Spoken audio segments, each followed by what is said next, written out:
السلام علیکم ورحمۃ اللہ وبرکاتہ۔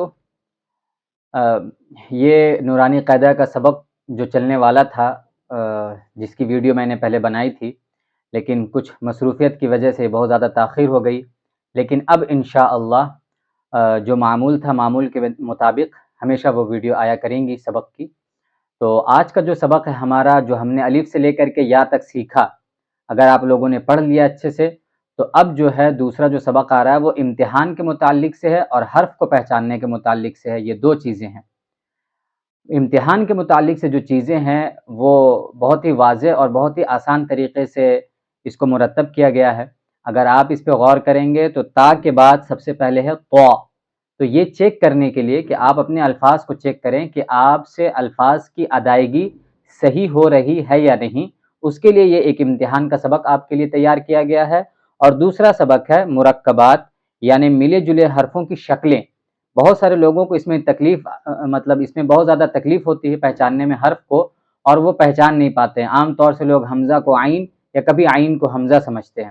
تو اسی لیے یہاں پہ وہ تمام شکلیں دے دی گئی ہیں کہ عین کے لکھنے کا طریقہ کیا ہے، حمزہ کے لکھنے کا طریقہ کیا ہے، ہا کے لکھنے کا طریقہ کیا ہوگا۔ وہ پورے قرآن میں آپ کو یہی چیزیں ملیں گی جو یہاں پہ لکھی ہوئی ہیں۔ خیر، تو اب آپ لوگوں نے جب سبق پڑھ لیا تو آپ اپنا جو امتحان والا سبق ہے وہ ضرور ہمیں ریکارڈ کر کے بھیجیں، تاکہ میں سن کر کے بتاؤں کہ کن کا صحیح ہو گیا۔ تو آئیے اب سبق شروع کرتے ہیں۔ تو یہ ہے آج کا سبق جو امتحان ہے پہلا۔ بسم اللہ الرحمن الرحیم۔ تا، طا۔ یہ اس چیز کو سمجھنا ہے کہ دیکھیے تا کے فوراً بعد طا آیا ہے، یہ دونوں کو پڑھنے کا طریقہ الگ ہے۔ یہ تا تھوڑا پتلی آواز میں اور باریک پڑھا جائے گا، اور یہ طا منہ بھر کر کے اور پر پڑھا جائے گا۔ پھر یہ ہے ثا، زبان باہر نکال کے، میں نے مخرج پورا بتا دیا تھا آپ لوگوں کو، آج مخرج نہیں بتاؤں گا، لیکن آپ یہ سمجھ لیں کہ ثا میں زبان باہر نکلے گی اور سین کی آواز میں سیٹی، یہ سین۔ اسی طریقے سے پورا سبق پڑھنا ہے۔ دوبارہ مخرج انشاءاللہ اگر کسی کو معلوم کرنا ہو تو پھر معلوم کر سکتا ہے۔ تو دیکھیں اب، تا، طا، ثا، سین، شین، صاد، ح، ہ، خا، قاف، ذال، زا، ضاد، ظا، الف، عین، نون، با، فا، غین، یا، جیم، میم، لام، دال۔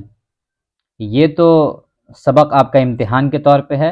اور دوسرا جو سبق ہے وہ مرکبات میں ملے ہوئے حروف کی شکلیں، یعنی اب جو ملی ہوئی شکلیں ہوں گی، الف کی شکل کس طریقے سے ہوگی، با کی کس طریقے سے ہوگی، وہ یہاں پہ بتلایا گیا آپ لوگوں کو۔ تو الف، اور یہ الف کی دو شکلیں ہیں۔ اگر آپ با میں ملائیں گے الف کو تو با کے ساتھ اس طریقے کی یہ الف آپ کو ملے گی، اور اگر لام میں ملائیں گے تو اس طریقے سے یہ الف آپ کو دیکھنے کو ملے گی۔ تو اس چیز کو سمجھنا ہے۔ الف اور یہ ملی ہوئی شکلیں اس طرح کی ہوں گی دو۔ با، اور یہ با اس دو طریقے سے لکھا ہوا ہوگا، آپ کو قرآن میں دو طریقے سے لکھا ہوا ملے گا، ایک یہ اور ایک یہ۔ اسی طریقے سے تا تین طریقوں سے ملے گا آپ کو لکھا ہوا، ایک اس طریقے سے تا، پھر یہ تا اور پھر یہ تا۔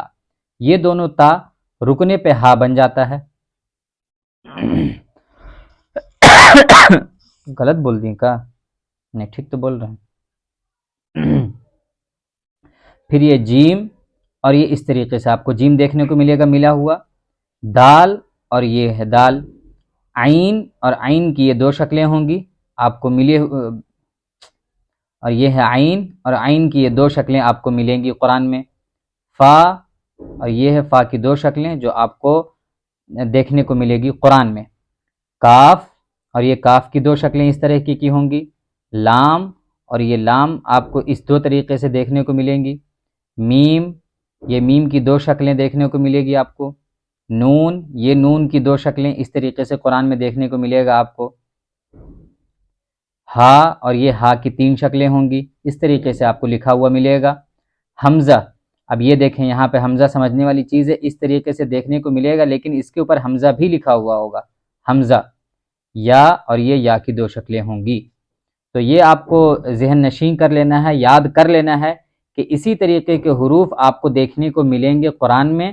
جب اس طریقے کا حروف ملے تو سمجھ لیں کہ یہ عین ہے، یہ دال ہے، تو ابھی ذہن نشین کر لیں، یاد کر لیں ابھی اچھے سے، کیونکہ بعد میں پھر دشواری پیدا نہ ہو، وہاں جا کر کے سمجھنے کی ضرورت نہ پڑے بار بار کہ یہ کیا ہے اور یہ کیا ہے۔ بعض لوگوں کو بہت زیادہ دشواریاں پیدا ہوتی ہیں سمجھنے میں، تو آپ لوگ شروع سے ہی اس کو اچھے سے یاد کریں گے تو آگے آپ کے لیے آسانی ہوگی۔ تو ملتے ہیں اب اگلے سبق میں انشاءاللہ۔